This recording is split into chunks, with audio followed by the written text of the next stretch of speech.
বাঘেদের গোসল। এখানে ওরা যার যার জন্য আলাদা আলাদা হাউস। এই যে বাঘ, এটা ওর হাউস, ওর সুইমিং, এখানে দুজনের সুইমিং।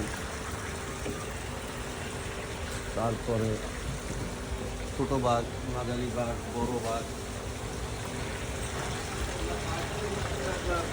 টাইগার পার্ক, যত রকম টাইগার, বড় ছোট মাঝারি। ছোট থেকে এখানে বাঘ চাষ করে, যে বাঘ পালে বড় করে।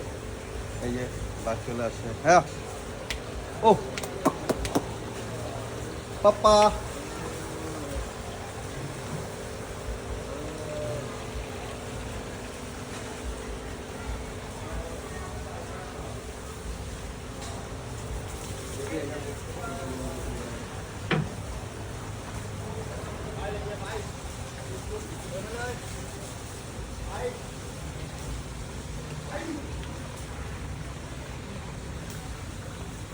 সব দিকে বাঘ। দেখাতে সব। এই যে বাঘ চলে আসছে। এই যে আমার সাথে দেখা করার জন্য। হ্যাঁ হ্যাঁ, আমার লোক। ছবি লো, ছবি লো, ছবি লো, ভিডিও কেটে দে পাপা।